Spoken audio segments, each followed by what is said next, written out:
Eu sou Bob Jackson, um homem humilde. Tudo o que sonhei foi uma vida sem problemas, com uma esposa querida, filhos e um lar aconchegante. Agora dirijo um Ford F-150, um legado querido de meu falecido pai, que ele me legou há 10 anos. Já naquela época o carro já tinha 15 anos. Meu pai, carpinteiro e fazendeiro profissional, e minha mãe, que trabalhava como empregada doméstica no Hotel Route 66, nos arredores de Bells, Tennessee, me criaram nesta cidade incomum.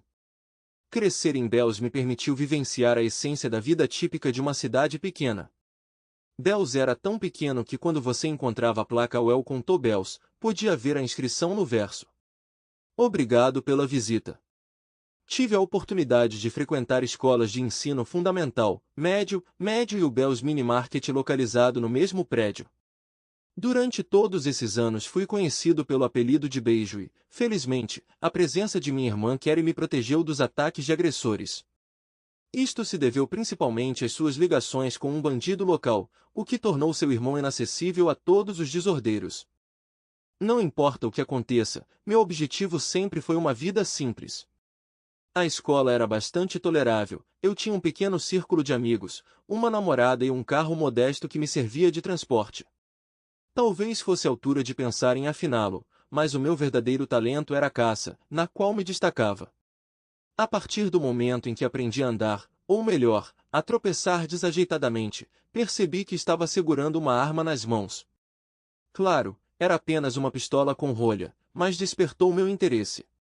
Portanto, quando um recrutador do exército veio para nossa pequena cidade, percebi em meu coração que esta era a minha chance de realizar meu sonho de me tornar um guarda florestal do exército. Meu pai pode não ter ficado entusiasmado com minha decisão, mas entendeu como era importante seguir seu próprio caminho na vida.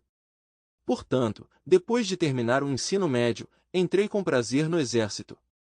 Meu local de serviço era uma base em Bragg, Carolina do Norte, local que logo se tornou tanto uma base de treinamento quanto um lar para mim. Mas quando apareci pela primeira vez diante do sargento, suas palavras me cortaram como uma faca. Volte para o ônibus e vá para casa, ele latiu. Ele parecia pensar que a escola de guarda florestal era exclusivamente para adultos, não para meninos como eu.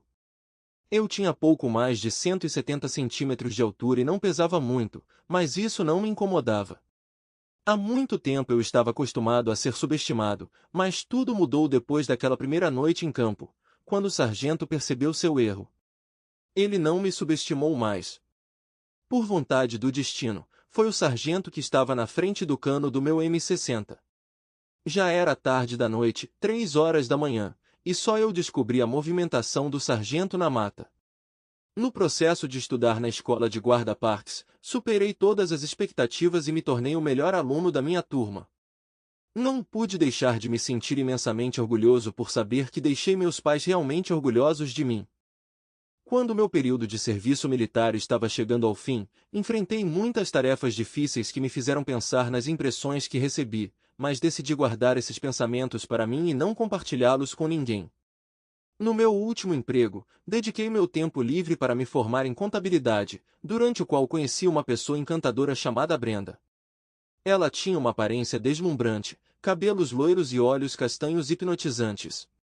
Sua presença não poderia deixar de atrair a atenção onde quer que ela fosse.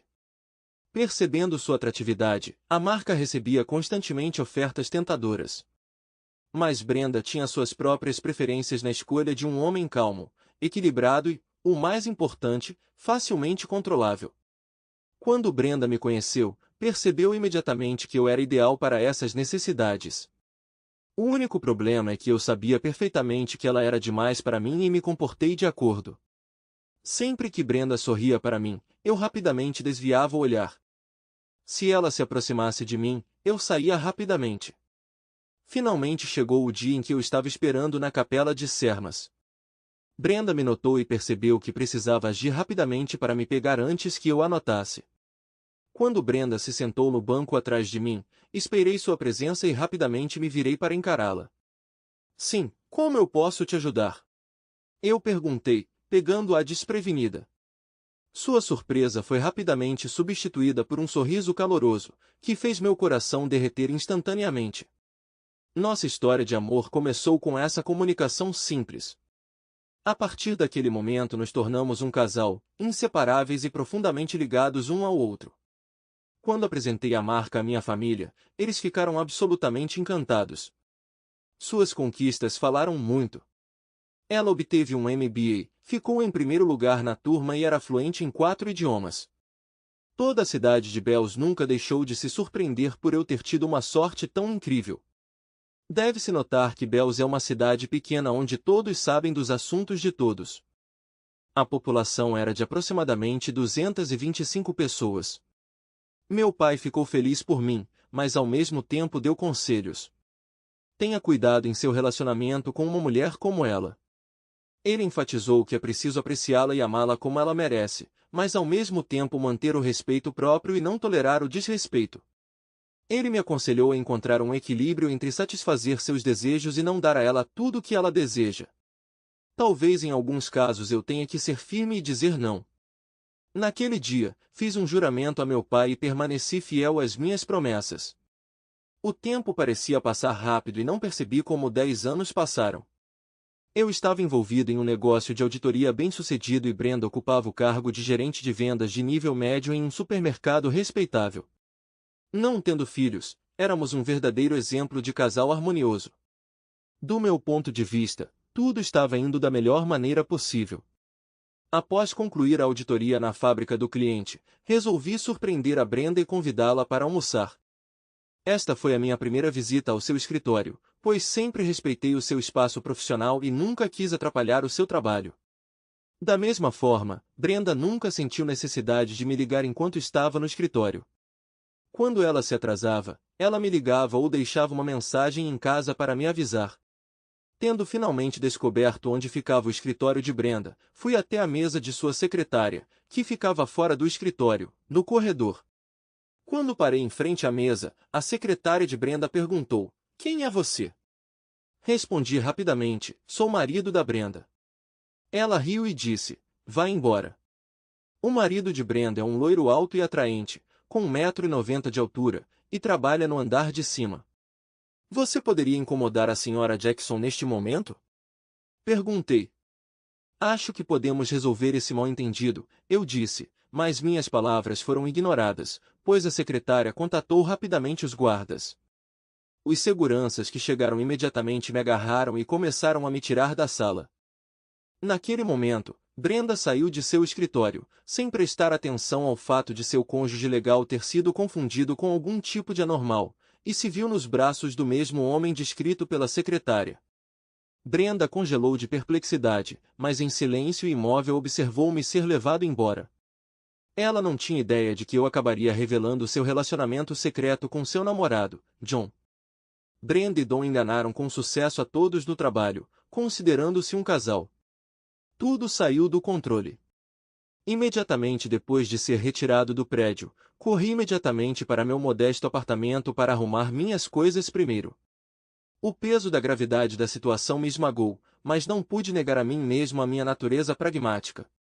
No fundo, eu sabia que o caso de Brenda não era passageiro.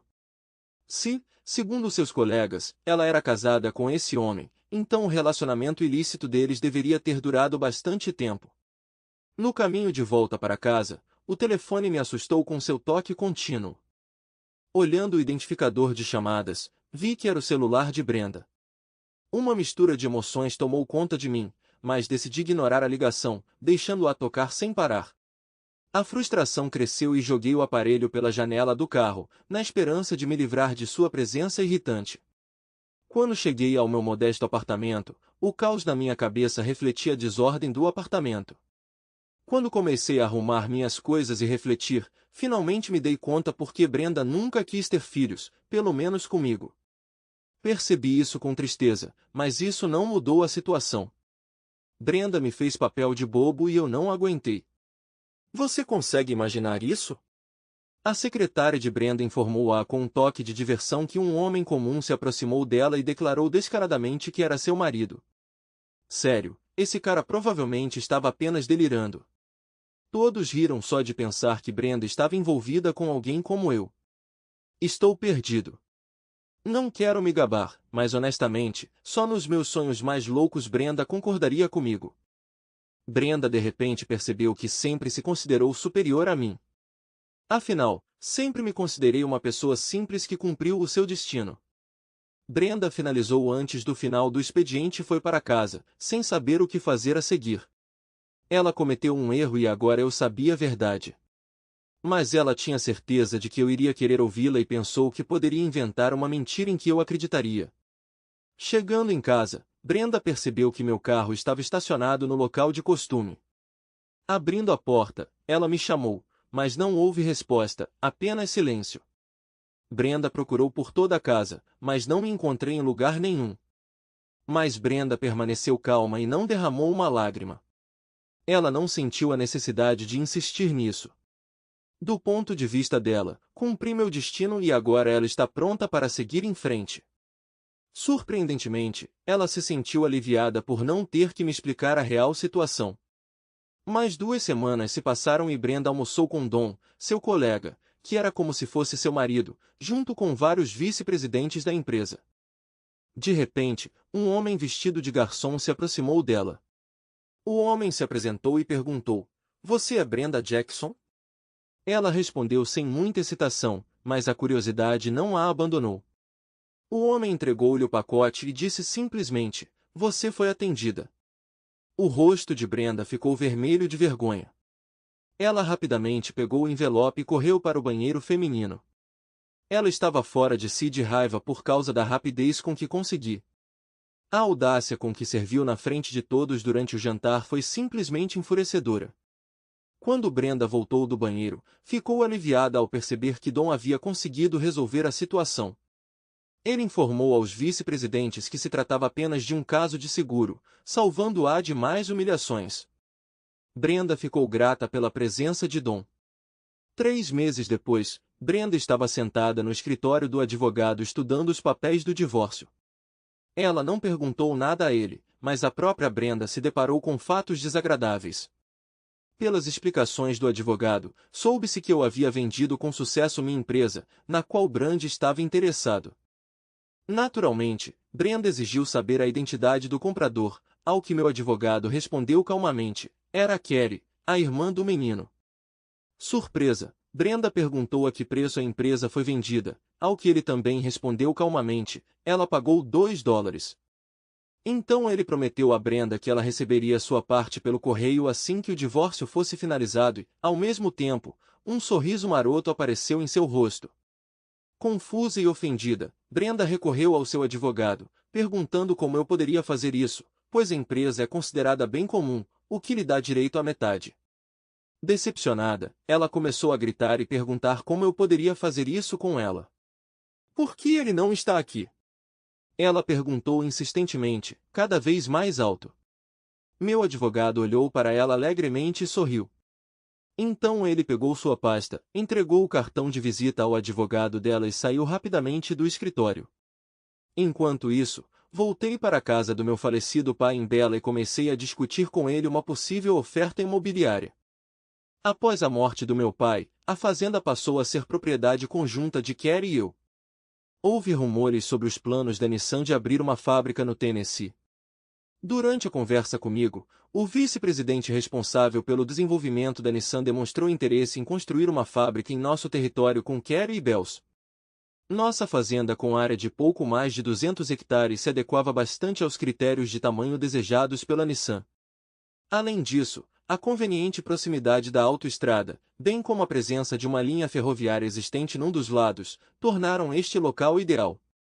Todos os moradores da cidade compreenderam a importância desta oportunidade, pois a criação pela Nissan de uma nova fábrica de montagem em Bells atrairá inevitavelmente outras empresas para esta área. Carrie e eu chegamos a uma opinião mútua sobre um acordo no valor de $35 milhões, que decidimos dividir entre nós. Além disso, a Nissan assinou um contrato de 6 anos com a Carrie para prestação de serviços de consultoria. Depois que o negócio do terreno foi concluído e o vice-presidente me perguntou sobre meus planos futuros após a venda do negócio, eu disse a ele que realmente não tinha pensado no meu futuro imediato. Ao que ele me disse que, Como parte do processo de verificação, a Nissan realizou uma verificação completa, incluindo a verificação da minha biografia. Gostaríamos de saber se você gostaria de assumir o cargo de novo chefe de contabilidade da fábrica. Foi inesperado. Estou muito surpreso com esta oportunidade. Naturalmente, preciso estudar cuidadosamente todo o pacote de documentos que a Nissan oferece. No entanto, inicialmente, estou inclinado a concordar. Sim, eu concordei. Neste momento, Brenda e Dom receberam informações sobre os planos da Nissan de construir uma fábrica em Bells. Brenda e Dom se imaginavam um casal influente em Bells. Mas para que isso se tornasse realidade, Brenda precisava concluir o divórcio. Ela decidiu concordar com meu acordo e acelerar o processo de divórcio. Ela pediu ao seu advogado que acelerasse o julgamento e, em 45 dias, Brenda e eu estávamos separados judicialmente. Pouco depois de o divórcio ser finalizado, Brenda se casou com Dom em uma cerimônia íntima em uma capela de casamento em Las Vegas. Rumores sobre isso chegaram até mim através de canais não oficiais, e embora eu não aprovasse, optei por permanecer em silêncio. Entretanto, comecei a trabalhar na recém-criada fábrica da Nissan, dando 110%. A alta administração rapidamente apreciou minhas habilidades. Antes que eu percebesse, eu já estava subindo na hierarquia corporativa. Após o divórcio, alcancei sucesso tanto pessoal quanto profissionalmente. Tive sucesso em minha função como vice-presidente de Finanças e Administração, que agora incluía a supervisão do Departamento de Recursos Humanos. A nossa relação profissional com Henry Mizagi, um experiente funcionário da Nissan e vice-presidente executivo para a região, desenvolveu-se com sucesso. Henry apreciava meu estilo direto de gestão e nosso relacionamento ficou ainda mais forte porque havia um profundo sentimento de respeito e amizade entre nós. Quando Henry pediu uma reunião em seu escritório, não entendi muito bem o propósito. Para minha surpresa, Henry me contou que a Nissan havia adquirido uma rede de lojas de departamentos localizada ao lado da Bells para continuar seu trabalho e alcançar o sucesso.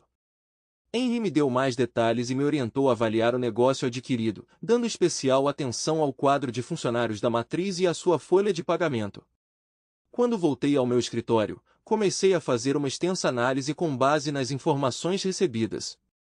Em seguida, foram elaboradas uma série de recomendações que seriam apresentadas a Henry e continham as medidas necessárias para combater a crise financeira. No final, ficou claro que, para travar as perdas financeiras em curso, é necessário despedir cerca de 10% dos quadros dirigentes e quase 15% da força de trabalho. Depois que Henry recebeu o plano que propus, era hora de dar essa triste notícia à equipe administrativa. Todos os gestores foram reunidos em um local especialmente designado, onde foram colocadas cadeiras dobráveis para sua comodidade. Na frente havia 2 grandes mesas de cada lado do pódio. Brenda e Dom queriam conversar a sós com Henry antes que se espalhasse a notícia da reorganização. Mas Henry pediu que esperassem minha chegada sem mencionar meu sobrenome. Quando de repente entrei na sala, o ex-marido de Brenda e Dom, ficaram chocados. A surpresa em seus rostos não passou despercebida por Henry. Em resposta, Henry trocou casualmente algumas palavras comigo em japonês. Sorri e respondi em japonês também, deixando Brenda sem saber o meu conhecimento do idioma. Apesar de ser considerado um simplório, tive algumas surpresas inesperadas na manga. Ela voltou à realidade e percebeu a gravidade da situação. O facto de ter comunicado com a equipe de gestão enviada pela Nissan Japão e ter falado na sua língua nativa foi um sinal claro de que algo estava errado. Esse sentimento impressionou muito Brenda e Dom. Henry, nosso colega, me apresentou aos gerentes reunidos como chefe de administração responsável pelo departamento de RH e pela contabilidade. Brenda ficou ali sentada completamente confusa. As perguntas giravam na minha cabeça. Quando essa transição aconteceu? Quando me tornei o principal?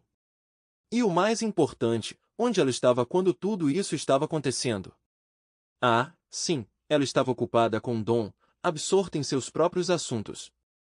Perdida em seus pensamentos, Brenda estava tão imersa em pensamentos que Dom teve que cutucá-la para chamar sua atenção de volta.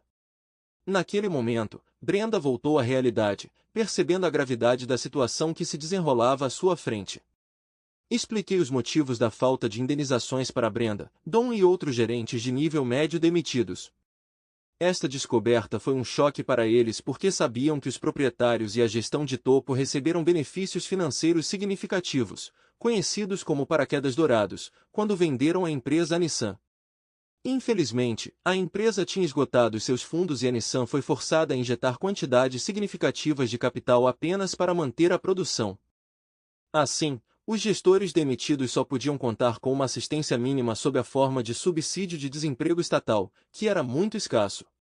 Além disso, informei os gestores sobre as próximas demissões e contei-lhes sobre a nossa decisão, tomada por Henry e por mim, de cortar 25% dos gestores intermédios em vez de reduzir o pessoal. Ao final da minha fala, Henry disse que o departamento de RH fará reuniões individuais com cada gestor para definir quem permanecerá na empresa. Fomos informados que as entrevistas serão agendadas e o local será divulgado com antecedência. Quando eu estava saindo, Brenda tentou chamar minha atenção, mas eu a ignorei e continuei a conversa com Henry, completamente alheio à sua presença. Dom virou-se para Brenda e expressou sua perplexidade. Isto é uma demissão na Village Estate, disse ele. Brenda, com uma expressão preocupada no rosto, respondeu, sim, isso significa que eles podem nos demitir por qualquer motivo ou sem motivo algum. Dom olhou para Brenda, intrigado com a falta de compreensão dela sobre o negócio. Ele pensou por um momento antes de se dirigir a ela. Brenda, você precisa encontrar um jeito de reconquistar o favor dos caras da vila. Brenda olhou para ele incrédula e perguntou, e como exatamente você sugere que eu faça isso? Eu tenho que descobrir essa situação? Eu não tenho certeza. Foi você quem o enganou, então é seu dever corrigir a situação. Além disso, se necessário, tome medidas extremas. Não deveria ser um grande problema para você, porque você o traiu por muitos anos enquanto era casado. Por favor, entenda a gravidade da nossa situação. Temos uma hipoteca da casa e contas a pagar. Se um de nós perder o emprego, teremos sérios problemas financeiros. Para piorar a situação, não receberemos nem a indenização prometida. É realmente terrível. Brenda olhou para Dom, mas não disse nada. Foi mais um momento em que Brenda se sentiu humilhada. Ao longo dos anos de sua vida de casado, Dom muitas vezes usou a esposa para seus próprios propósitos, tratando-a como uma mercadoria quando precisava de alguém para implementar seus planos de ganhar dinheiro. Além disso, Dom a usou para satisfazer seus próprios desejos íntimos, ignorando a opinião dela e tratando-a como se pertencesse a ele. Como resultado, Brenda e Dom marcaram um encontro para aquela noite. Seguindo as instruções, eles chegaram a uma espaçosa fazenda de 25 acres. Chegando ao rancho, Brenda e Dom viram que seu dono, Henry, devia ser incrivelmente rico. Eles começaram a tocar a campainha. A porta se abriu e eles foram recebidos por uma encantadora beleza sulista. Saudações, disse ela, e o ar encheu-se com seu encantador sotaque sulista. Meu nome é Pan. Entre e sinta-se em casa. Uma vez lá dentro, ficaram imediatamente encantados com a imagem que se abriu diante deles. A casa lembrava uma daquelas luxuosas mansões que passam na televisão. Indo mais longe, notaram que seus colegas inspecionavam alegremente a sala. Risos e emoção tomaram conta porque muitas pessoas sabiam que aquele encontro marcava o fim do seu trabalho na empresa. Mas hoje foi feriado, momento de aproveitar o momento. O aroma tentador do churrasco pairava pelos corredores, complementando a atmosfera festiva. Brenda e Dom imediatamente notaram Henry e foram em sua direção. Brenda expressou sua admiração dizendo, Senhor, sua casa é simplesmente magnífica. Henry sorriu com o elogio dela, mas imediatamente os corrigiu. Ah, não, esta não é minha casa. Naquele momento, aproximei-me deles, e após um breve olhar na direção deles, voltei a falar com Henry em japonês. Brenda estava cada vez mais preocupada, pois parecia que eu nem notava a presença dela. Sentindo-se um pouco ofendida pela minha descortesia, Brenda perguntou, Bob, o que você acabou de dizer? Brenda perguntou minha opinião sobre a casa, duvidando que ela me pertencesse porque claramente não poderia ser minha. Henry, sorrindo maliciosamente, disse que a casa realmente me pertence. Naquele momento Pan veio até nós. Ela me disse para pedir a Jeff que trouxesse mais 30 garrafas de vinho e 5 caixas de cerveja da adega. Concordei e fui até o interfone para dar as instruções necessárias. Henry observou: "Você realmente renovou a casa lindamente." Pan respondeu com gratidão ao elogio de Henry. "Muito obrigado, Henry. Sua gentileza é muito valiosa." Curioso, Henry perguntou sobre a piscina recém-instalada e Pan e Henry foram até ele. Brenda e Don o seguiram, intrigados com o que estava acontecendo. Quando saíram, ficaram maravilhados com o que viram. Na frente deles havia uma piscina localizada em uma gruta, um milagre impressionante de tamanho enorme. Henry perguntou com tato sobre o valor da casa, prefixando sua pergunta com um tom suave. Pan respondeu honestamente: "Vale cerca de 4 milhões de dólares. Carrie mora em uma casa que custa cerca de 2 milhões de dólares. Aliás, se falarmos da Carrie, como ela está? Recentemente, ela deu à luz outro filho, e este bebê é simplesmente adorável. Cada vez que vejo o bebê de Carrie, digo a Bob que também deveríamos pensar em constituir família." Coincidentemente, cheguei bem a tempo de ouvir o comentário dela. Brincando, dei um tapinha nas costas dela e disse: "Não se preocupe, querida, em breve estaremos aumentando nossa família, enquanto isso vamos nos concentrar em passar o resto da noite juntos." Don tomou uma decisão estúpida ao entrar em contato com a esposa de um homem ciumento, o que gerou sérias consequências para ele. Não admira que Don tenha tido uma noite terrível. Como resultado, Brenda e Don estavam na lista de funcionários demitidos.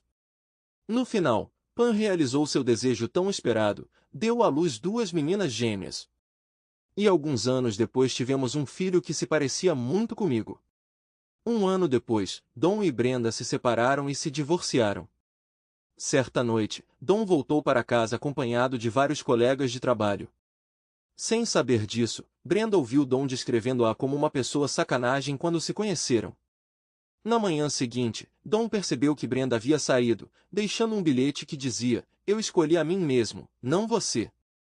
Don, indiferente aos cuidados de Brenda, sempre a percebeu como nada mais que um objeto de prazeres íntimos e nada mais que uma mulher corrupta.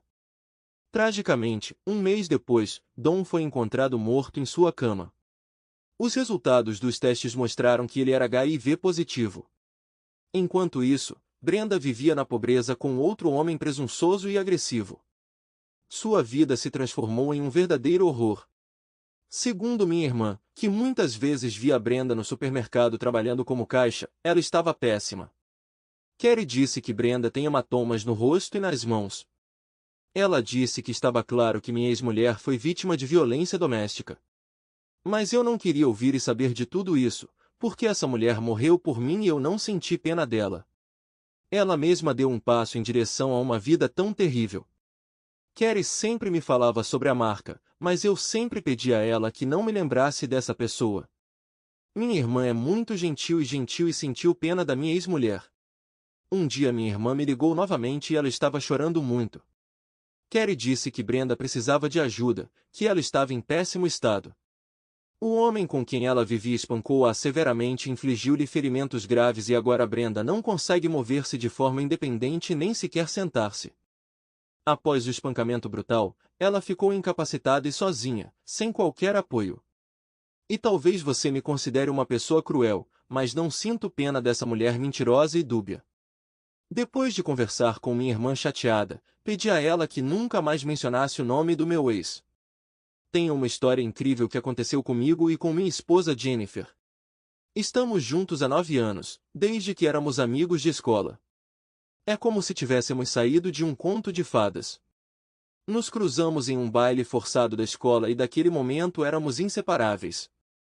As pessoas nos viam como o casal perfeito, mas no fundo tínhamos sonhos diferentes sobre o futuro. Eu aspirava à advocacia, mergulhando nos livros para me tornar advogado. Jennifer, por outro lado, aspirava à vida em Hollywood, querendo se tornar atriz. Apoiei totalmente Jennifer, embora não pudesse negar que estava nervoso sobre como iríamos seguir em nossas próprias estradas. Enquanto eu estava mergulhado nos livros de direito, Jennifer foi incansavelmente a audições por todo o país. Curiosamente, apesar de ela ser 2 anos mais velha, me formei antes dela porque ela estava uma nota abaixo da minha.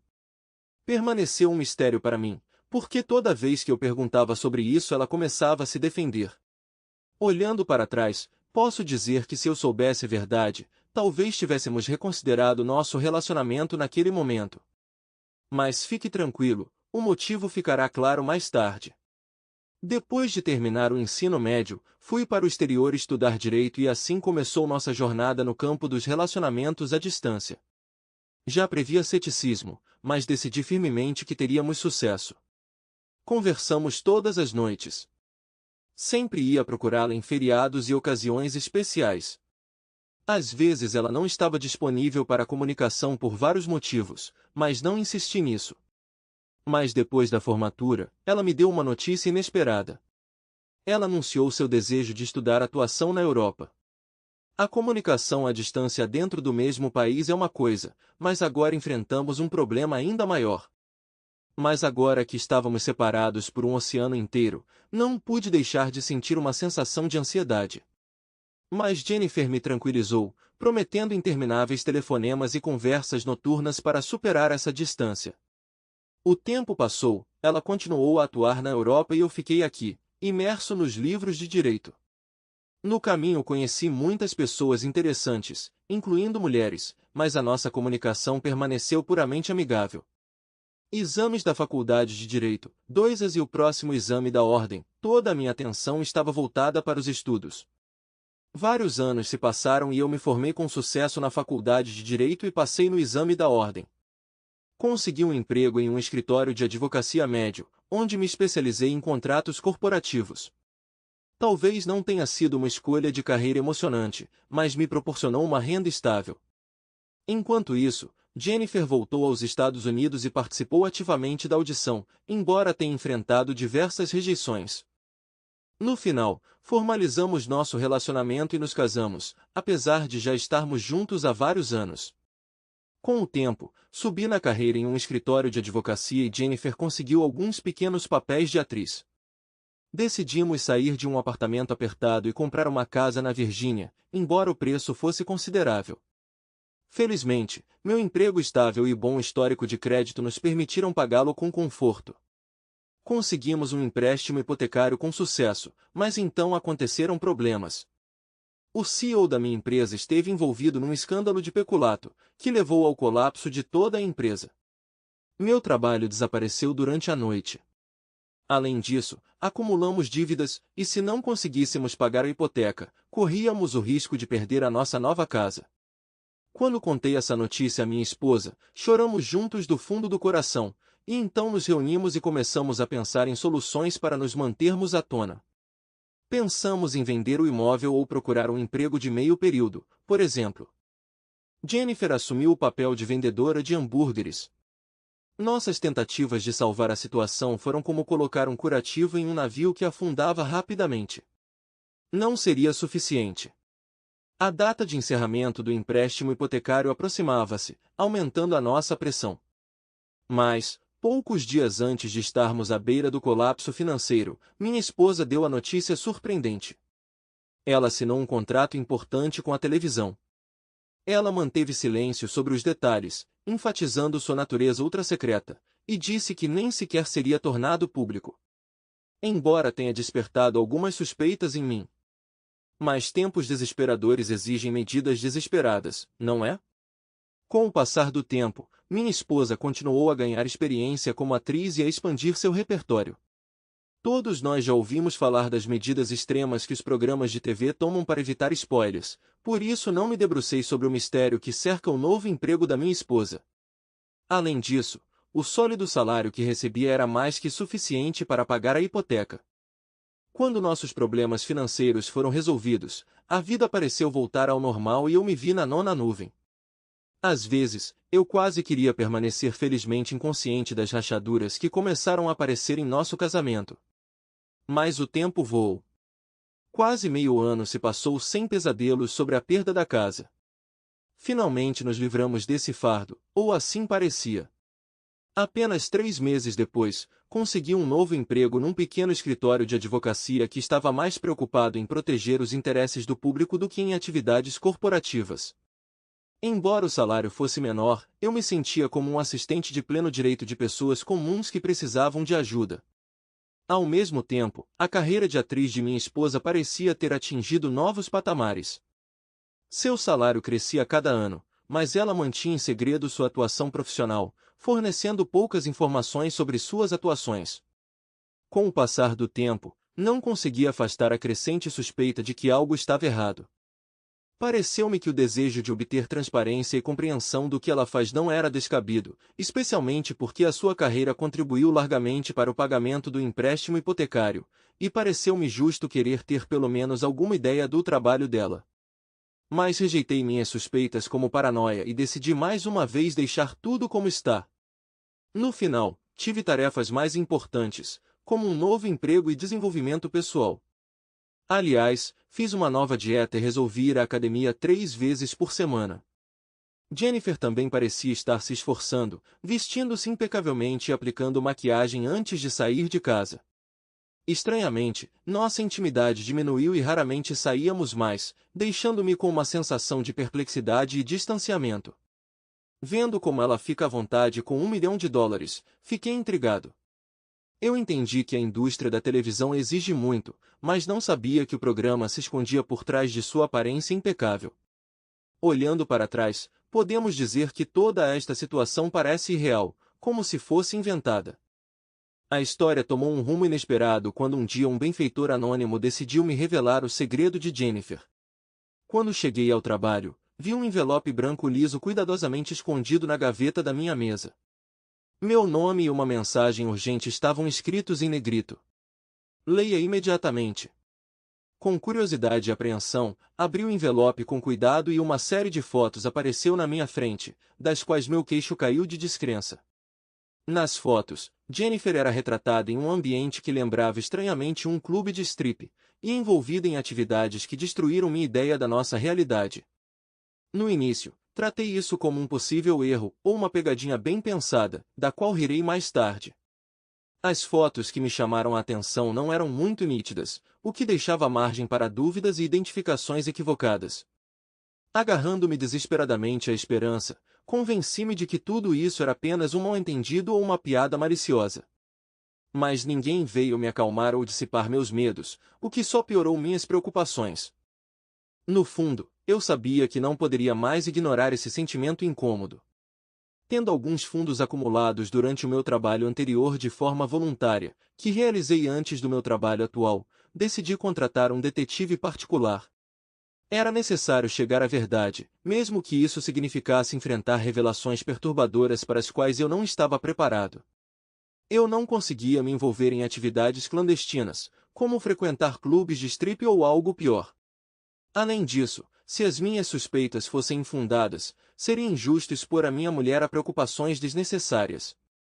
Mas eu sabia que precisava descobrir a verdade, fosse ela qual fosse. Eu não tinha dinheiro para contratar um investigador particular, mas apreciei a minúcia. O detetive chegou à origem das fotos, sem medo de sujar as mãos em busca de respostas.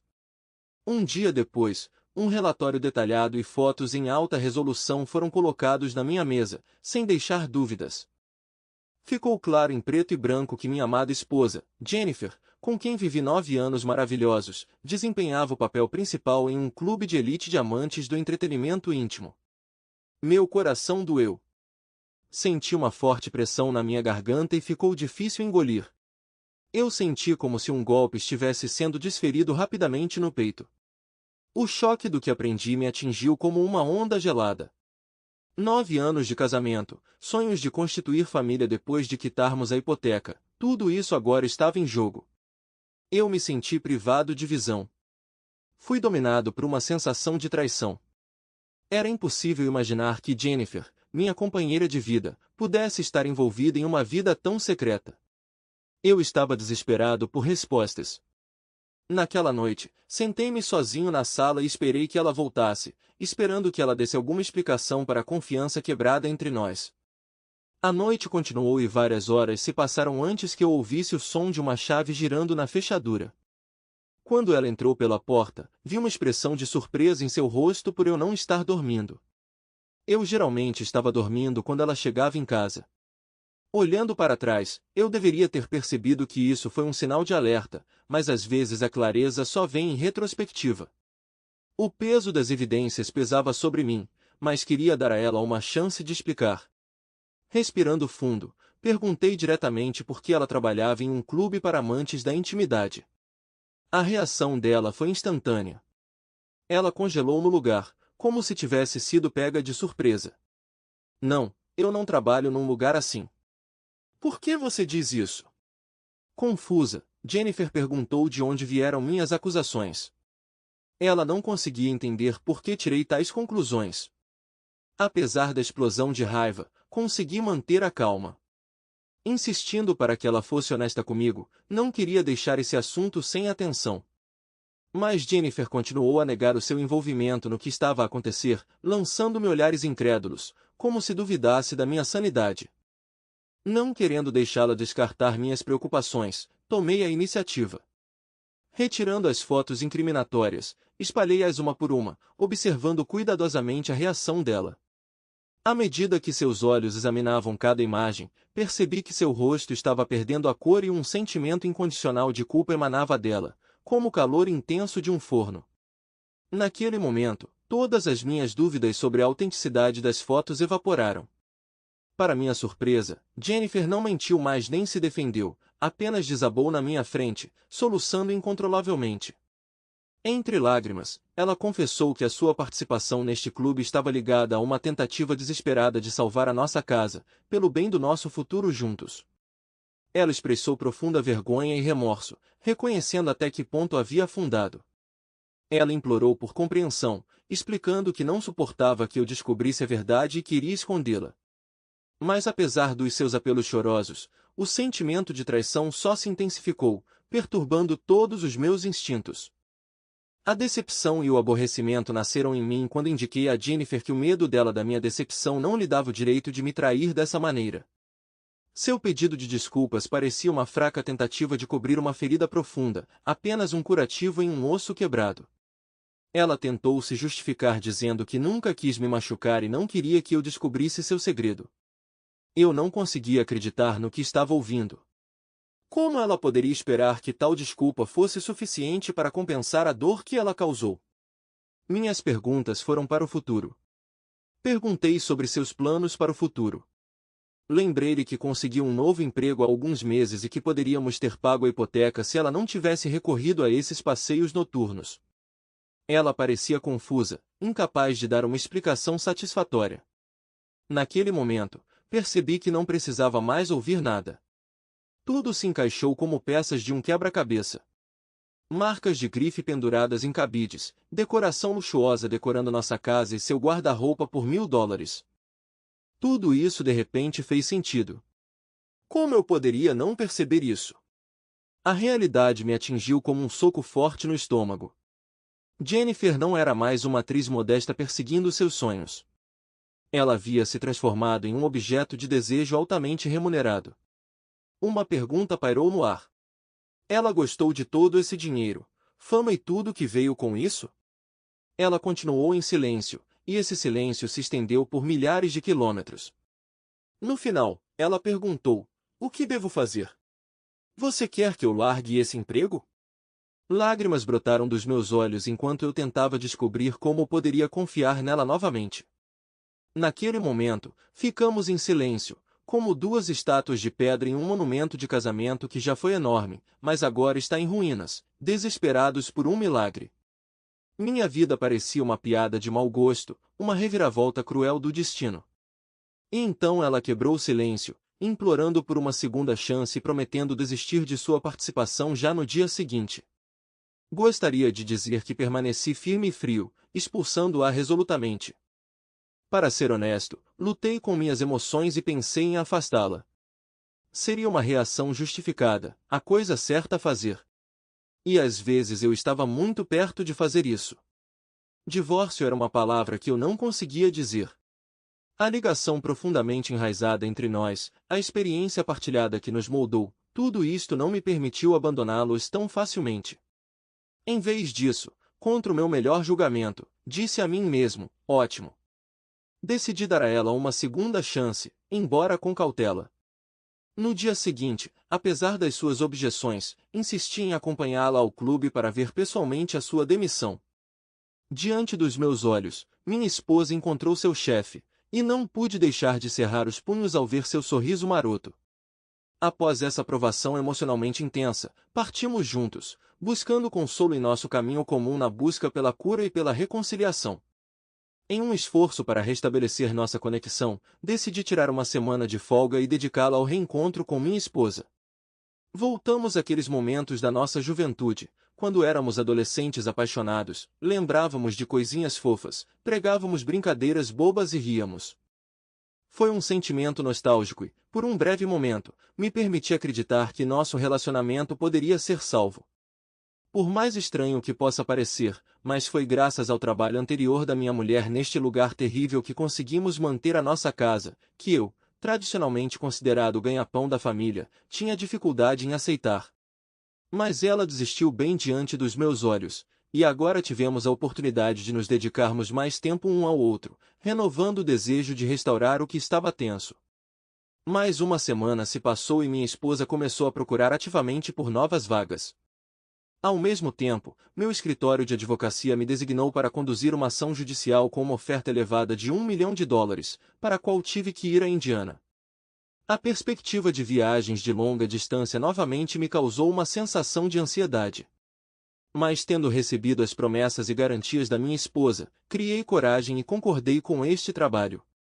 No aeroporto nos despedimos apaixonadamente, fazendo promessas um ao outro, nos abraçando e beijando com força.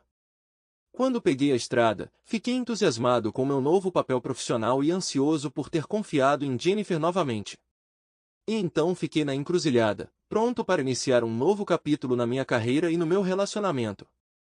Diante da escolha entre confiar em minha esposa, que permanecerá fiel durante minha ausência, ou terminar nosso casamento, decidi confiar nela. Entendi que alguém poderia condenar essa escolha, mas acreditei na possibilidade de redenção e crescimento para nós dois. Mas no exato momento em que tudo começou a funcionar da melhor maneira possível, a lei de Murphy voltou a fazer-se sentir.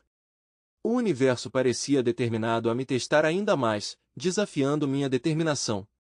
Admiti que era fraco e mostrei que ainda tenho muito que aprender sobre resiliência e força. A vida mudou dramaticamente, forçando-me a enfrentar novas lições. Nas primeiras semanas de trabalho em um novo local, representando os interesses de adolescentes que se encontravam à beira da prisão em uma colônia, percebi que o trabalho traz verdadeira satisfação. Tive o prazer de proteger os interesses destas pessoas vulneráveis, dando-lhes a oportunidade de um futuro melhor. Era o trabalho mais significativo que eu procurava. Apesar da grande carga de trabalho, tentei ligar para minha esposa todas as noites durante minhas viagens. Mas depois de algumas semanas, não pude deixar de notar mudanças na sua acessibilidade e capacidade de resposta. Houve momentos em que ela não conseguiu entrar em contato conosco ou nem respondeu. Claro, ela explicou isso dizendo que estava procurando emprego ou fazendo algumas tarefas, e eu aceitei isso pelo valor nominal. E de repente, quando eu estava no trabalho, chegou uma mensagem de texto misteriosa. Foi do mesmo anjo anônimo que primeiro me avisou sobre a vida secreta de Jennifer. Só de ver esta mensagem novamente causou uma onda de ansiedade e meu coração começou a bater forte novamente. Sem perder tempo, respondi rapidamente à mensagem misteriosa e marquei um encontro em um restaurante local para a terça-feira seguinte. Os dias que antecederam este dia fatídico pareciam voar dolorosamente devagar. Mas finalmente chegou a terça-feira. Depois de terminar o trabalho às 17 horas, fui ao restaurante. Chegando um pouco mais cedo, olhei o cardápio e selecionei um prato aleatoriamente. Embora minha atenção estivesse longe de estar voltada para a comida, minha atenção estava voltada exclusivamente para o convidado misterioso que iria desvendar minha vida novamente. Já eram cerca de 6 da tarde quando uma mulher elegante entrou graciosamente pela porta do restaurante. Quando ela se aproximou da minha mesa, reconheci-a como aquela que eu esperava. Com confiança, ela se apresentou. Meu nome é Nancy e você provavelmente é o marido de Jéssica. Tendo confirmado sua suposição, não pude deixar de sentir uma onda de curiosidade. Como ela conseguiu essas fotos difamatórias? Percebendo minha intriga, Nancy suspirou profundamente e respondeu. Costumávamos trabalhar juntos no mesmo clube, ela começou. Eu parei na semana passada. Após uma breve pausa, ela olhou para mim com atenção e continuou. Eu deveria ter contado tudo a você antes, mas estava com medo de perder meu emprego. Um turbilhão de emoções passou por mim. Nervosismo, excitação e incerteza. Enquanto as palavras de Nancy pairavam no ar, não pude deixar de me inclinar para a frente, em antecipação, pronto para ouvir toda a história que ela estava prestes a revelar. Nancy fez uma pausa, exalou lentamente, depois organizou seus pensamentos e começou sua revelação. Jéssica e eu éramos colegas, começou Nancy, com a voz cheia de lembranças. Trabalhávamos no mesmo turno e muitas vezes passávamos os intervalos juntos. Trabalhei no clube por 3 anos antes de ela chegar. Lembro-me de ajudá-la a se adaptar, completamente inconsciente de que ela estava escondendo seu estado civil. Nancy parou por um momento, pensando naqueles dias. Perguntei-lhe se este era realmente o trabalho que ela queria e ela, sem hesitar, confirmou com segurança. E tolamente, eu acreditei nela. No início, Jéssica foi para casa imediatamente após o término do turno, continuou Nancy, com uma nota de preocupação em sua voz. Mas com o tempo, comecei a notar mudanças no comportamento dela. Ela começou a passar mais tempo se comunicando com visitantes e funcionários, principalmente com atores. Ela parecia estar em contato próximo com eles. Além disso, não pude deixar de notar como o estilo dela havia mudado. Se em nosso trabalho muitas vezes tínhamos que usar roupas glamourosas, então Jéssica passou para outro nível. Ela começou a se vestir cada vez mais luxuosamente. Após uma breve pausa, Nancy respirou fundo e depois falou sobre o que aconteceu em uma das noites agitadas. Jéssica me convidou para ir a uma boate com ela depois do trabalho, lembra Nancy, com uma nota de arrependimento em sua voz. No final, nós dois bebemos mais do que havíamos planejado, embora eu tenha tido que beber menos porque tinha trabalhado na manhã seguinte. Percebendo a necessidade de me responsabilizar pelo estado de embriaguez de Jéssica, pedi um Uber e resolvi acompanhá-la até sua casa. Durante a viagem, ela me perguntou por que decidi trabalhar no clube. Achei necessário falar honestamente sobre minhas dificuldades financeiras e tentativas frustradas de encontrar emprego em outro lugar. Quando fiz a mesma pergunta, ela primeiro respondeu que estava relacionada ao pagamento da hipoteca. Mas então ela finalmente admitiu que agora trabalha lá porque realmente gosta de uma vida luxuosa. E então Nancy lançou uma bomba que superou todas as revelações contadas até agora. Isso absolutamente me horrorizou. Ela disse que durante uma conversa embriagada, Jéssica mencionou que estava falando da mesma maneira que o marido. O peso dessas palavras me atingiu como um tijolo. Percebendo minha inconsciência, Nancy confessou que havia tirado aquelas fotos secretas com o único propósito de me trazer a verdade. Usando as redes sociais, ela conseguiu encontrar meu local de trabalho e deixou discretamente um envelope com provas em meu estante, esperando que isso levasse a algum tipo de solução. A lembrança daquela noite em que encontrei minha esposa passou pela minha cabeça. Tudo começou para nós, mas ela continuou vivendo apenas para si mesma. Esse fato me atingiu como um raio e não pude deixar de lamentar não ter confiado na minha intuição. Eu me repreendi por ser fraco, por permitir que minhas dúvidas fossem descartadas como dúvidas.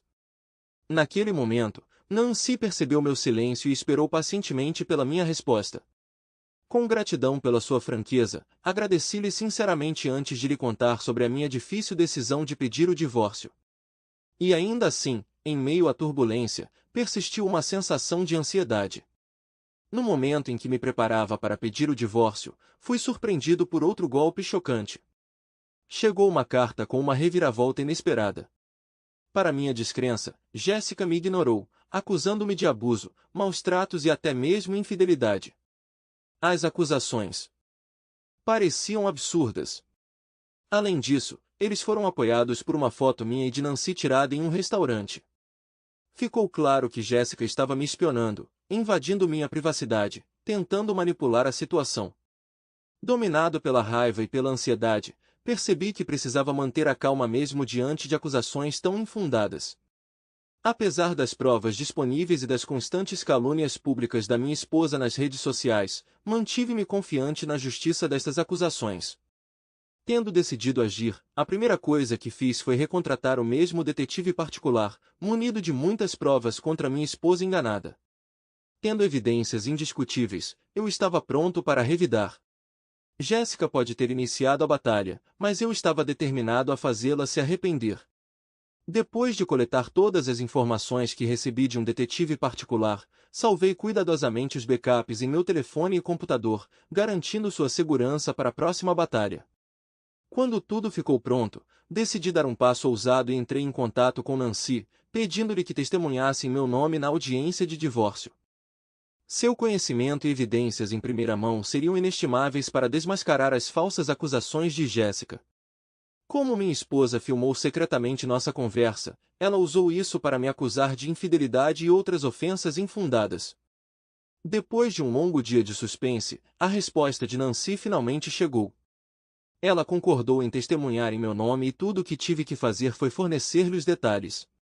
Imediatamente enviei-lhe uma mensagem informando que a audiência estava marcada para o próximo mês. Depois de marcar a data, passei a noite organizando e me preparando cuidadosamente para o fim iminente dos jogos traiçoeiros de minha esposa. O tempo pareceu passar dolorosamente devagar até que finalmente chegou o dia da audiência do divórcio. Peguei Nancy e fomos juntos ao tribunal na Virgínia. Quando entrei na sala do tribunal, certifiquei-me de que Nancy ocupava um lugar vazio e dei-lhe a oportunidade de se acalmar calmamente. Tendo adotado um plano estratégico, tomei uma decisão consciente de manter em segredo a presença de Nancy na sala do tribunal até chegar a sua vez de testemunhar. Se minha esposa pudesse me cegar com ainda mais mentiras, então pensei que seria justo se ela ficasse surpresa com a verdade que se desenrolava diante de seus olhos. Chegando ao tribunal, encontrei meu advogado, que se juntou a mim 15 minutos depois que Nancy e eu nos instalamos. Logo minha esposa apareceu, acompanhada de seus parentes, um homem bem vestido que era seu advogado, e um jovem garota que se parecia muito com minha esposa. A visão dessas pessoas causou em mim uma tempestade de emoções, mas permaneci fiel à minha determinação de resistir ao engano que destruiu nosso casamento. O discurso de abertura proferido pelo advogado da minha esposa foi absolutamente chocante. Ele me acusou da mesma infidelidade de que acusei minha esposa. Ele alegou que eu a forcei a largar o emprego, a impedi deliberadamente de encontrar um novo emprego e até fiz falsas acusações contra ela quando consegui uma posição mais lucrativa. Para complicar ainda mais a situação, ele alegou que eu procurei privá-la da oportunidade de receber qualquer forma de pensão alimentícia, deixando-a sem meios de subsistência. Mas a acusação mais ultrajante ainda estava por vir. Alegadamente, recusei-me a apoiar a nossa filha, que alegadamente necessita de assistência financeira. O absurdo desta acusação superou tudo o que eu poderia ter imaginado nos meus sonhos mais loucos. Ficou claro que o advogado da minha esposa pretendia me apresentar como o vilão desta história, por mais absurdas e infundadas que fossem as alegações. O choque no tribunal não diminuiu quando o advogado da minha esposa exigiu que o tribunal me obrigasse a pagar-lhe pensão alimentícia após o nosso divórcio. Fiquei completamente chocado com a audácia desta exigência. Algo não bateu. Minha esposa nunca mencionou que tem uma filha e sua família nunca sugeriu a existência de uma criança. Nem pensamos em constituir família, muito menos em criar uma menina de 11 a 12 anos. Quando eu estava tentando desesperadamente compreender essas revelações chocantes, uma lembrança dos meus anos escolares veio à tona em minha memória. A reação perplexa de minha esposa à pergunta sobre seus planos para o futuro. De repente, percebi que ela devia ter abandonado a escola para esconder a gravidez. Essa constatação me atingiu como um tijolo. Todos esses anos acreditei que não temos segredos, que somos absolutamente transparentes um com o outro. Mas agora, diante dessa revelação, não pude deixar de questionar tudo o que achava que sabia sobre nosso relacionamento. Apesar de toda a sua grandiosidade, ela conseguiu manter esse segredo esmagador à vista durante todos esses anos. Por mais que isso me chocasse, não tive tempo para pensar. O processo de divórcio já estava em pleno andamento e percebi que não poderia me permitir quaisquer vulnerabilidades ou fraquezas. Tive que reunir todas as minhas forças e lutar pela minha vida. Com esta nova determinação, chegou o nosso momento. É hora de comparecer perante o juiz e expor sua posição. Meu advogado pigarreou, pronto para falar ao tribunal e expor nossa posição. As alegações do advogado de infidelidade da minha parte não têm qualquer fundamento. As fotos e perguntas enviadas não fundamentam tal acusação. Pelo contrário, temos provas concretas que indicam que é o seu cliente quem leva um estilo de vida depravado. Peço ao tribunal que considere as provas A, B e C, que são provas claras e indiscutíveis da confissão aberta do cônjuge do meu cliente em comportamento enganoso causado por motivos financeiros. Estas ações estão em contradição direta com as características que se esperaria de uma pessoa confiável e honesta. É embaraçoso que o advogado da parte contrária distorça as nossas ações e as ações do meu cliente desta forma. Disputamos veementemente a afirmação de que a defesa necessita de apoio financeiro. O documento D indica claramente que ela tem um local de trabalho lucrativo e é perfeitamente capaz de se sustentar. Quaisquer alegações em contrário são enganosas e requerem investigação mais aprofundada. Se o advogado dela insistir em contrário, exigimos que ele forneça documentos bancários como prova de que está certo. A verdade será estabelecida como resultado de um estudo aprofundado dos fatos. Meu cliente está preso em uma teia de engano e manipulação e quer sair dela sem quaisquer perdas financeiras. Estamos confiantes de que o tribunal reconhecerá a validade deste pedido, afirmou meu advogado com firmeza. O juiz fez uma pausa, dando tempo para reflexão antes de prosseguir com o exame das provas apresentadas. A sala do tribunal prendeu a respiração em antecipação. Quando foi anunciada a última prova, a prova D, que apresentava provas indiscutíveis de que minha esposa está trabalhando, seu rosto perdeu a cor. O peso das evidências e a compreensão de que ela havia enganado foram sentidos no salão. As fotos apresentadas, sem dúvida, retratavam minha esposa, que há apenas uma semana trabalhava ativamente em um clube para caçadores de emoções, vestida de maneira extravagante com roupas e joias caras. Esta revelação parece ter confundido seu advogado e causado desconfiança na sua própria família. Quando a teia suja de enganos que ela teceu se desfez na frente de todos, não pude deixar de sentir uma onda de triunfo. Ao longo desta provação, só eu resisti a todos os golpes, e cada um deles revelou-se impiedoso. Admitindo minha culpa por ter lhe dado outra chance e escolhido o caminho da fraqueza, senti uma profunda falta de remorso. Foi a minha vez de atacar e recuperar o controle da minha vida. O golpe final e mais devastador foi desferido quando meu advogado chamou Nancy ao banco das testemunhas. Quando Nancy se levantou, o rosto da minha esposa ficou ainda mais pálido e não pude deixar de sorrir. A cada pergunta do advogado, Nancy confirmava sua identidade e admitia que já havia trabalhado no mesmo clube que Jennifer, minha outrora amada esposa.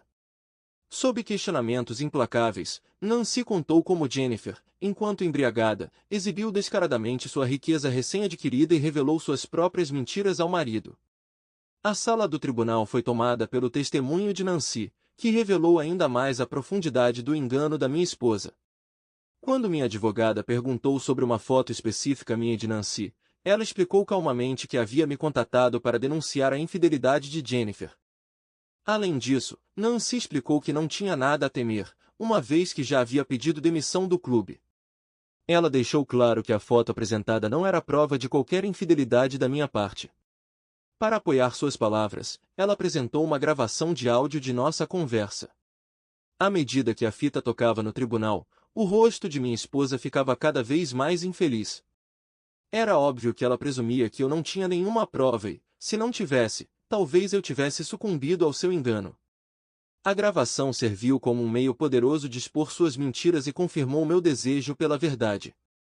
Quando a verdade foi revelada e não havia mais sombras que a escondessem, a fachada da minha esposa desabou na frente de todos. A gravação de áudio apresentada como prova foi o último golpe que não deixou dúvidas. Quando a gravação terminou, o juiz voltou seu olhar severo para minha esposa e seu advogado. Num tom comedido, o juiz dirigiu-se a ambos os lados. Ambos os lados apresentaram seus argumentos e argumentos em relação à pensão alimentícia. Se você quiser fazer alguma declaração adicional, faça-o antes de eu tomar minha decisão. Antecipando uma possível explosão de raiva por parte de minha esposa, me preparei, mas para minha surpresa ela ficou em silêncio, enterrando o rosto nas mãos. Obviamente o peso da verdade caiu sobre ela e ela não tem mais palavras. Quando a família da minha esposa e até mesmo seu próprio advogado lançaram olhares desapontados e enojados para ela, um pesado silêncio reinou na sala do tribunal. Todos os olhos estavam voltados para ela quando toda a verdade surgiu sobre ela. Nessa atmosfera sombria, o juiz quebrou novamente o silêncio. Quanto à pensão alimentícia, começou o juiz, creio que o autor não tem fundamentos suficientes para exigir o seu pagamento. O peso de suas palavras pairou no ar, marcando a decisão final nesse turbulento processo. A decisão final do juiz deferiu o pedido de divórcio. Em um instante, me divorciei oficialmente e consegui a liberdade que tanto desejava. Quando saí da sala do tribunal, um largo sorriso se espalhou pelo meu rosto, lembrando o sorriso de uma criança que acabou de escapar impune de algo perverso. Daquele momento em diante, nunca mais falei ou ouvi Jennifer. Este momento teve um tom agridoce, embora na verdade tenha sido principalmente doce. A amargura veio de perceber que havia gasto tanto tempo e esforço com uma pessoa como ela. Ao mesmo tempo, não pude negar a grande gratidão que sentia pelo meu detetive particular. Ele realmente foi meu salvador, que me salvou de uma avalanche de mentiras e enganos, que revelou a verdade que me libertou. Ele não só salvou minha carteira, mas também me salvou de um enorme choque emocional. Se houvesse um prêmio Nobel para salvar maridos crédulos, ele sem dúvida o teria ganho. Esta vitória é dedicada a ele, aquele que ouviu incansavelmente e desvendou diligentemente a teia do engano. Sou eternamente grato a ele. Mais tarde, descobri que essa mulher mentirosa, a quem eu tanto amava e em quem confiava, deu à luz uma filha quando eu estava estudando no exterior, de um visitante, que ela não viu mais depois da intimidade. Essa menina foi criada pelos pais da minha ex-mulher e escondeu de mim a verdade. Espero que depois que todos, inclusive a família dela, descobrirem o quão traiçoeira e vil essa mulher não queiram mais se comunicar com ela. E espero sinceramente que no futuro ela viva uma vida terrível e difícil. Eu acho que ela merece. A história que quero partilhar aconteceu em 2021, ou seja, há 2 anos e meio. Quero manter minha identidade em segredo porque esta história não tem relação comigo e com meu marido. Vivemos um casamento feliz por maravilhosos 14 anos. Em vez disso, ocorreu um incidente desagradável entre minha mãe, uma mulher encantadora de 59 anos, e meu pai, um homem sábio de 63 anos. Isso nos lembra mais uma vez que a infidelidade não é peculiar apenas às mulheres jovens, às vezes as mulheres mais velhas também podem estar envolvidas nela. Ironicamente, antes deste incidente, eles viviam um casamento feliz há mais de 38 anos. Tudo mudou na quinta-feira passada, mudando o resto da vida dos meus pais. Há 3 anos, eles decidiram se retirar para o pitoresco estado do Arizona. Lá, eles compraram um terreno elegante às margens do rio e investiram em um novo caminhão a diesel equipado com um trailer. De outubro a abril, eles aproveitaram as alegrias da vida no Arizona. Eles dedicaram o resto do ano a viagens interessantes, muitas vezes indo para lugares mais frescos, como áreas montanhosas ou a cativante costa oeste. E eles certamente dedicaram de 4 a 6 semanas à comunicação com minha família tendo como pano de fundo as paisagens sublimes da bela Utah. Para proporcionar o máximo conforto aos meus pais durante as suas visitas, o meu marido tomou a iniciativa de organizar um amplo parque de estacionamento para carrinhas no nosso território. Tem acesso cômodo à eletricidade, água e fossa séptica, o que lhes permite desfrutar plenamente das férias. A presença deles em nosso grande terreno de 16 acres nunca deixa de encantar meu marido, meus filhos e eu. Da mesma forma, estamos ansiosos por nossas viagens à residência deles no Arizona, que sempre se revelam fascinantes. Com o barco e o jet ski à disposição, até fazemos uma viagem no calor escaldante do verão. Além disso, meu irmão e sua família, que moram na Geórgia, visitam nossos pais pelo menos uma vez por ano, o que aumenta ainda mais a alegria de conhecê-los. Embora talvez não possam nos visitar com tanta frequência, meu irmão e sua família tentam passar mais tempo com nossos pais. Até recentemente, eu tinha muito orgulho de dizer que meus pais viviam um casamento exemplar. Eles foram um exemplo brilhante para meu irmão e para mim, incutindo em nós os valores sobre os quais criamos nossas famílias. De certa forma, a nossa vida familiar era a personificação do padrão do sonho americano. Mas agora vou contar como tudo mudou dramaticamente. Havia muitas pessoas gentis e amigáveis na área maravilhosa onde meus pais moravam no Arizona, mas em meio a esse calor, uma mulher se destacou por motivos que não entendi. Havia alguma qualidade indescritível nela que simplesmente não combinava comigo. Como parte desta história, vamos chamá-la de Josefine, uma mulher divorciada de 64 anos que levava um estilo de vida depravado e se distinguia por um comportamento barulhento e desagradável. Para minha surpresa, minha mãe desenvolveu um forte vínculo com Josefine, o que gerou uma amizade em comum. Essa conexão foi um sinal sério para mim que causou preocupação. Minha mãe não é por natureza fã de festas barulhentas e só ocasionalmente participa de eventos sociais durante o ano. Surpreendentemente, vários amigos da mãe se apaixonaram por Josefine, apesar de seu comportamento às vezes irritante. Apesar de eu ter expressado repetidamente minhas suspeitas sobre Josefine para minha mãe, ela não prestou atenção às minhas preocupações, acreditando firmemente que Josefine não representa nenhum perigo e tem um coração de ouro puro. Mas foi neste momento que as circunstâncias começaram a mudar para pior. Há alguns meses, Josefine comprou um iate. Josefine, com a ajuda de meu pai, escolheu e comprou um iate, tendo recebido recomendações de seus pais sobre seu funcionamento. Os acontecimentos ocorridos na última terça-feira agravaram ainda mais a situação. Por volta das 18 horas, minha mãe, Josefine, e outra amiga, a quem chamarei de Ginny, decidiram sair para tomar um drink no happy hour. Eles decidiram se reunir em um bar ribeirinho local, usando o iate recém-adquirido de Josefine como meio de transporte. Foi planejado que durante várias horas eles beberiam e conversariam à beira da água. Mas meu pai me contou que por volta das 8 horas a mãe dele ligou para ele e disse que a caminhada seria estendida por mais uma hora. Durante a conversa, minha mãe mencionou casualmente que eles haviam conhecido inesperadamente um conhecido de Josefine. Curiosamente, este encontro levou-os a fazer uma visita improvisada à casa deste homem, às margens do rio. Este evento foi mais um sinal de alerta, porque minha mãe expandiu ainda mais seus planos para aquela noite. Além disso, a identidade deste misterioso amigo permaneceu desconhecida. Surpreendentemente, essas circunstâncias não incomodaram meu pai. Como resultado, minha mãe voltou para casa pouco depois das 9 horas da manhã. No início, tudo parecia normal. No dia seguinte, quarta-feira, passou sem nenhum incidente notável. Mas foi na quinta-feira que os acontecimentos tomaram um rumo inesperado. As três mulheres desenvolveram um plano para revisitar o bar para relaxar e tomar um drink no happy hour na esplanada. Este evento foi o quarto sinal de alarme nesta história. Como já mencionei, minha mãe raramente bebe álcool. Mas em poucos dias, ela se aventurou 2 vezes a sair de casa, socializar e beber nas horas vagas. Uma mudança tão dramática no comportamento foi um sinal de alarme inconfundível. Enquanto isso, naquela noite, meu pai e o marido de Jenny iriam se dedicar ao conserto de seus carros.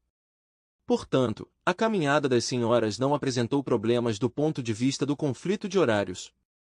Trinity partiu de barco por volta das 18h30, concordando em retornar no máximo às 21 horas. Enquanto isso, meu pai e o marido de Jenny terminaram as reformas por volta das 20 horas. Depois disso meu pai foi para casa e tomou banho. Logo ele percebeu uma ligação perdida da minha mãe, o que o deixou curioso. Intrigado, ele imediatamente ligou de volta para ela. Na conversa, a mãe pediu ao pai que a buscasse, pois ela queria voltar para casa, apesar de Josefine e Jenny prolongarem a caminhada. Compreendendo seus medos, seu pai concordou e a seguiu até o bar. Durante a curta viagem para casa, minha mãe parecia normal por fora. Mas, olhando para trás, o pai notou que ele liderou a maior parte da conversa e a mãe ouviu principalmente. Ao chegar em casa, a mãe se ajoelhou diante do pai e abraçou suas pernas com força, pressionando a cabeça contra a barriga.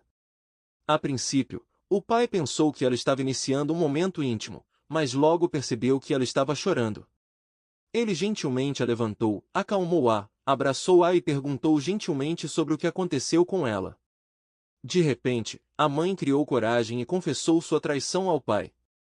Naturalmente, ele foi pego de surpresa e só conseguiu responder intrigado: "O quê?" Quando a confirmação soou na conversa, o pai ficou em estado de profundo choque, incapaz de perceber plenamente a severidade da confissão de sua esposa. Apesar do choque, ele continuou a apoiar minha mãe, abraçando-a com força enquanto ela chorava inconsolavelmente. Esta revelação foi simplesmente incrível em escala. Após 38 anos de casamento e 40 anos de convivência, a união deles até então parecia perfeita. Não admira que meu pai estivesse em estado de choque diante de uma traição tão profunda. Aos poucos, percebendo a gravidade da realidade, o pai tomou a difícil decisão de adiar a conversa para amanhã de manhã. Persuadindo delicadamente a mãe a tomar banho, ele mal a forçou a se afastar dele. Mesmo assim, ele a levou ao banheiro, onde ela poderia se refrescar. Depois que ela saiu, seu pai lhe disse calmamente que ela dormiria em um quarto separado naquela noite. Apesar dos apelos desesperados dela para se juntar a ela, ele permaneceu inflexível em sua decisão, garantindo-lhe que resolveriam a situação pela manhã. Durante a noite, minha mãe não conseguia se acalmar e adormecer, seus pensamentos eram absorvidos pelo peso de suas ações.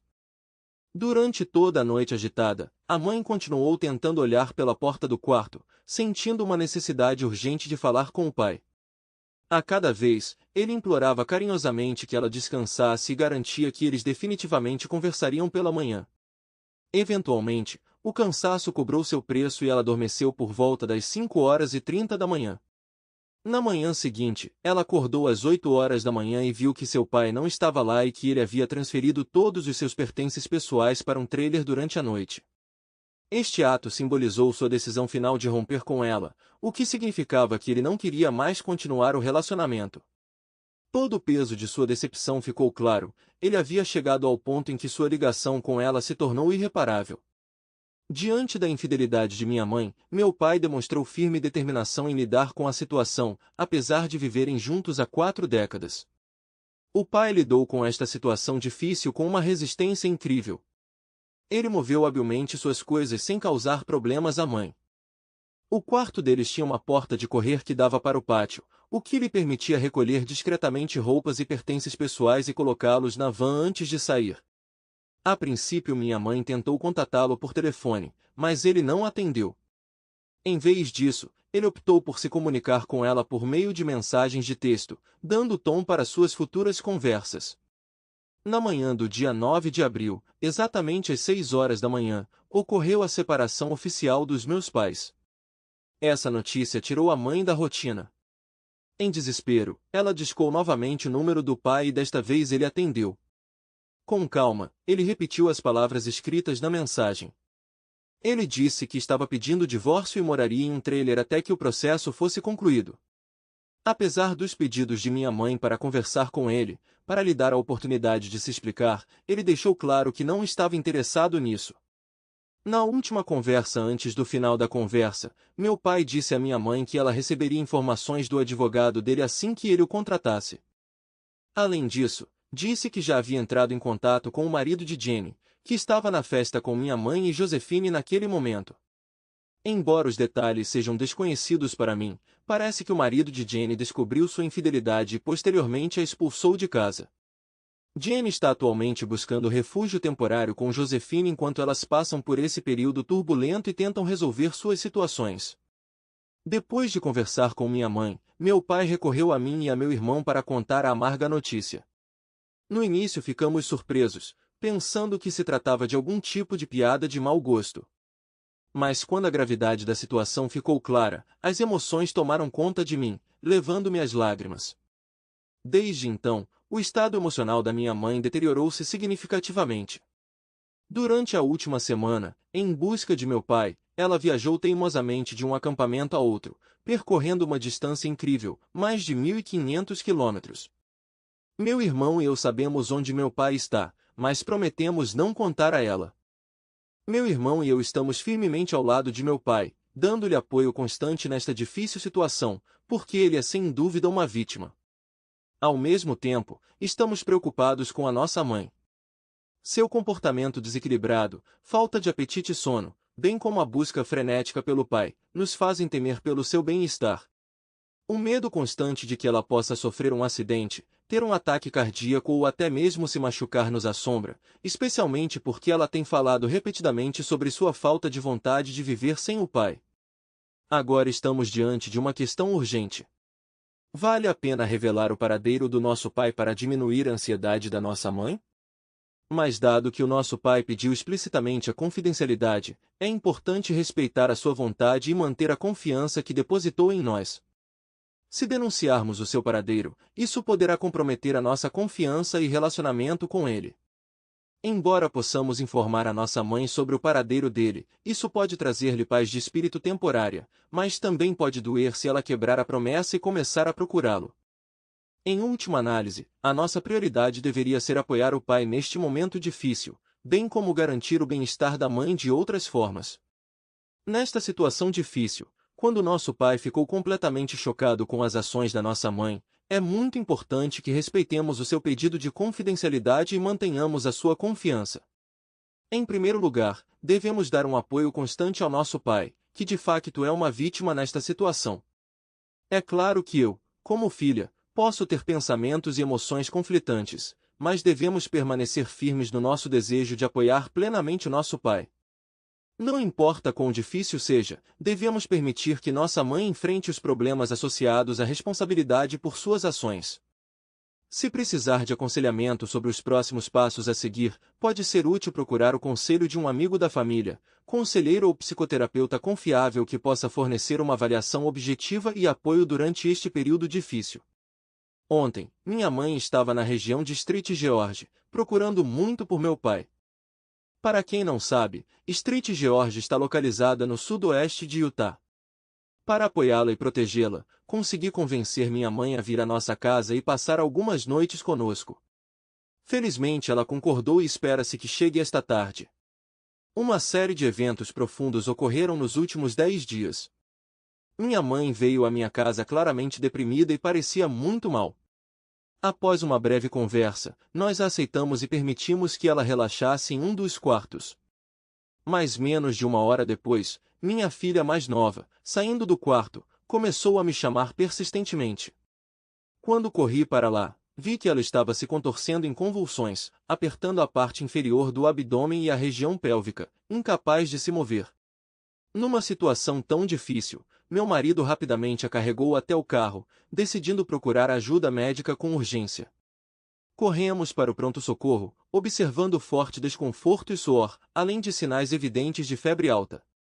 No hospital, os médicos consideraram a possibilidade de infecção, possivelmente infecção urinária, e se ofereceram para fazer vários exames.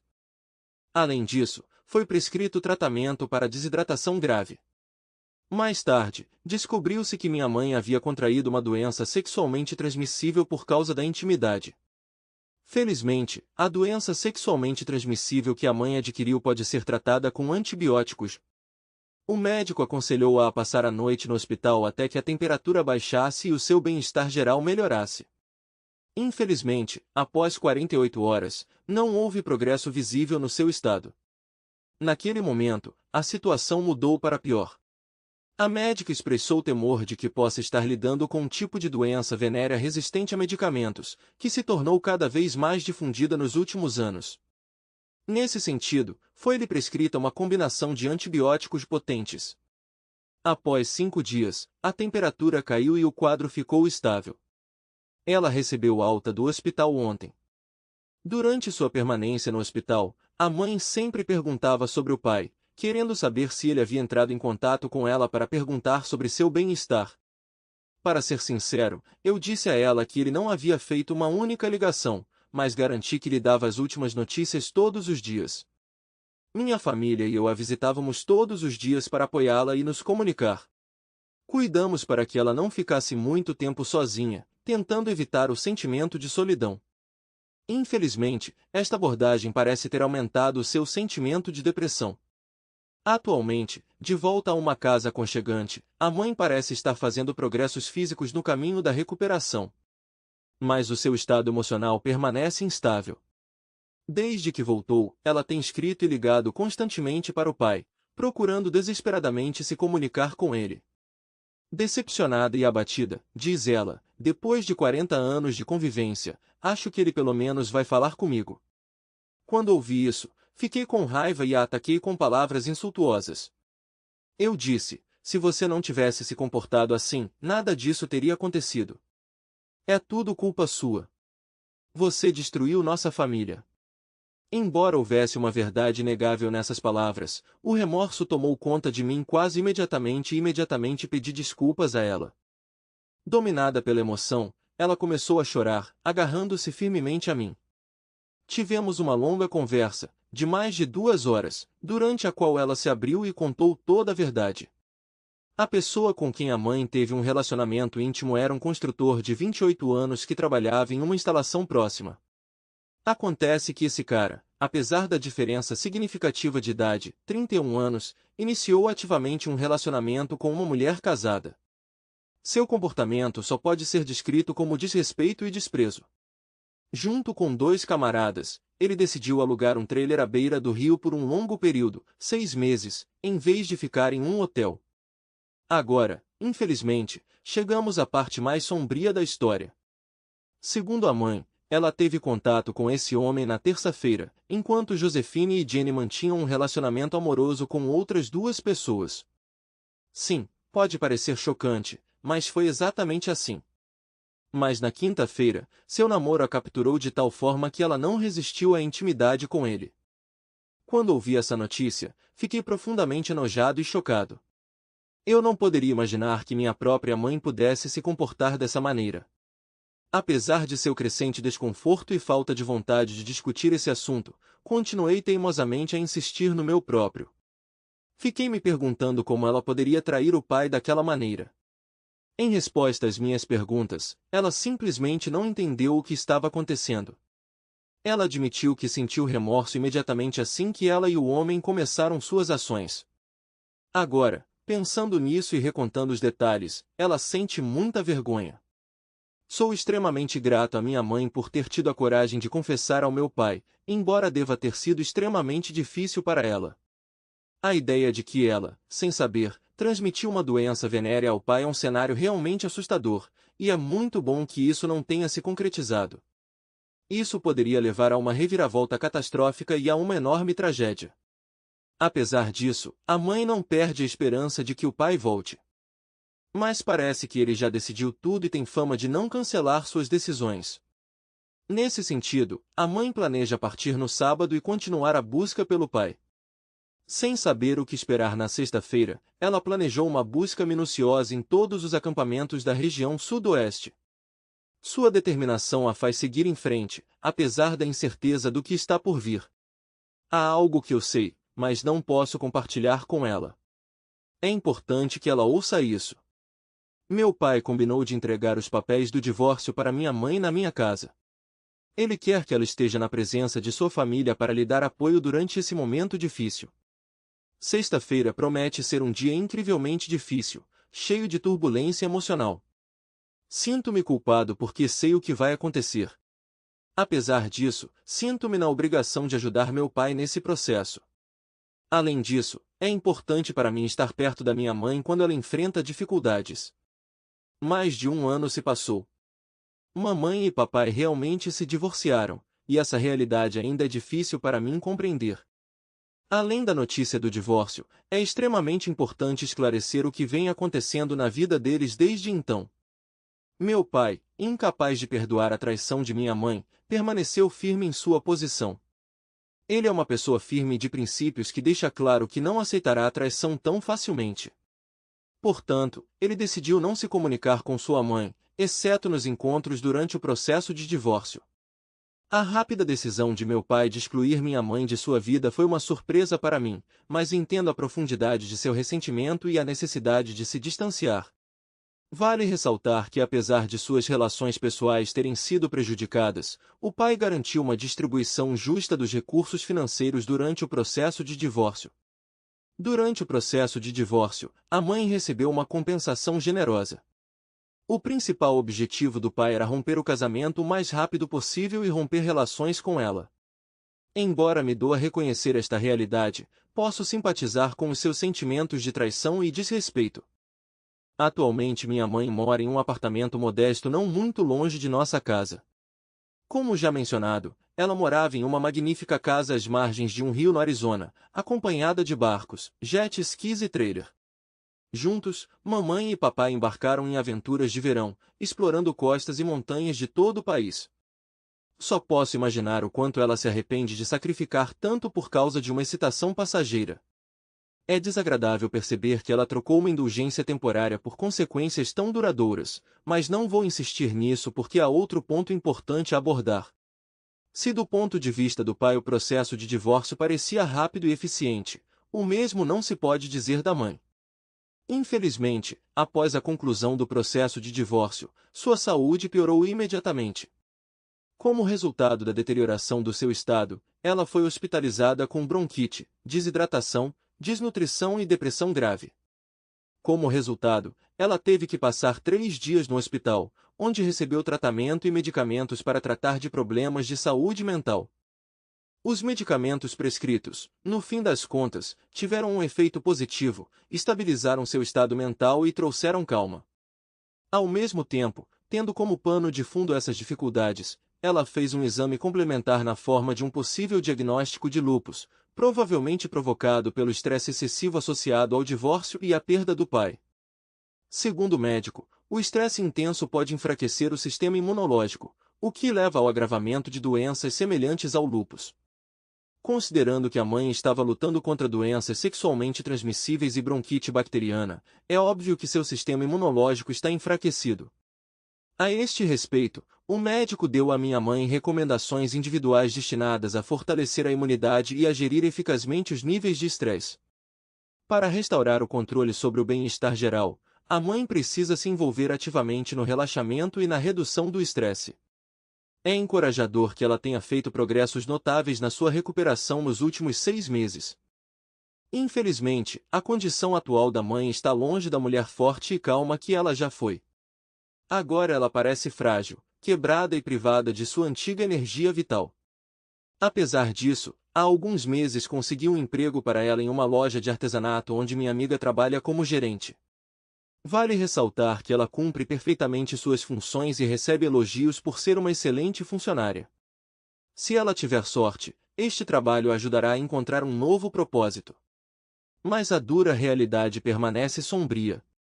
Ela perdeu muitos dos benefícios que antes desfrutava. Atualmente, a mãe está tomando medicamentos prescritos por um médico para lidar com sua condição. A luta constante contra o estresse é exaustiva, mas ela se esforça para manter suas emoções sob controle. A sua situação habitacional também mudou significativamente. Agora ela mora em um apartamento modesto não muito longe de mim. Aos 59 anos, voltou a trabalhar no varejo, o que marca uma mudança dramática em sua vida. Mas vamos mudar o foco da mãe para o pai. Aparentemente, ele não perde tempo em vão, aproveitando sua liberdade recém-adquirida. Ele mudou completamente para um estilo de vida nômade, viaja sozinho em seu trailer e parece estar aproveitando seu estado de liberdade. Meu pai tem um profundo amor pela natureza e gosta de explorar novos lugares. Nos últimos 6 meses, ele iniciou um relacionamento com uma mulher e parece que eles estão se transformando em algo significativo. Mas aconselho-o a ter cuidado, dada a recente dissolução de um casamento de 40 anos com a sua mãe. Embora a tenha encontrado muitas vezes e possa confirmar a sua boa índole e a sua atitude para com o pai, há um ponto curioso que me é difícil expressar sem parecer irônico. Ela é muito mais nova que eu.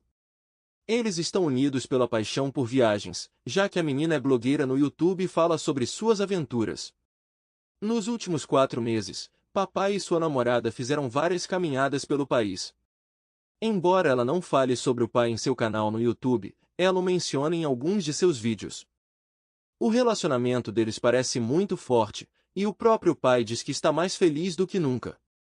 Mas, apesar de sua felicidade recente, ele garantiu a mim e a meu irmão que não iria se casar novamente. Curiosamente, a namorada dele tem a mesma